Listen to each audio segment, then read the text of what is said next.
ये है आरजे कार्तिक की 1 मिनट स्टोरी। ये कहानी 4 दोस्तों की जो 12th की परीक्षा के बाद में एक छोटी सी होटल में पार्टी करते हैं और ये डिसाइड करते हैं कि 40 साल बाद फिर यहीं मिलेंगे और 1 जनवरी को मिलेंगे और जो सबसे आखिरी में आएगा बिल उसी को देना है। जो वेटर था खड़ा खड़ा सारी बातें सुन रहा था, उसने कहा अगर मैं भी रहा यहीं पर 40 साल बाद तो आपकी पार्टी देखूंगा। 40 साल बाद पहला दोस्त पहुंचता है उस होटल में जो कि 5 स्टार होटल बन चुकी थी। वो वेटर मालिक बन चुका था। वो कहता है पहचानने के बाद कि मनीष जी आइए बैठिए, मैंने आपको पहचान लिया, मैं अब यहाँ मालिक बन चुका हूं, मैं वही वेटर हूं। मनीष कहता है क्या बात है। दूसरा दोस्त आता है संतोष। मनीष की बातचीत चलती है कि बिजनेस जो है ग्रो कर गया है, सब कुछ अच्छा चल रहा है, दोनों अपनी अपनी बातें शेयर करते हैं। तीसरा भी आ जाता है, लेकिन चौथा प्रवीण नहीं आता है।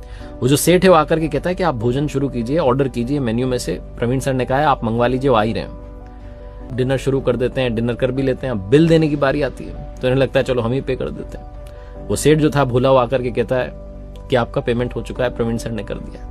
भारी मन से उठ करके जाने लगे कि चौथे दोस्त से मिलना नहीं हुआ।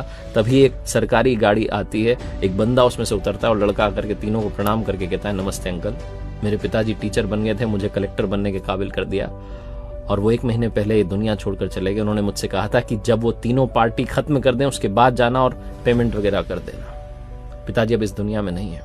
ये तीनों रियलाइज करते हैं कि 40 साल बाद क्यों मिले, 40 दिन बाद ही मिल लेते हैं। अपनों से मिलते रहिए इससे पहले कि कोई आपका अपना आपको छोड़ के चला जाए, क्योंकि आदमी पानी का बुलबुला है।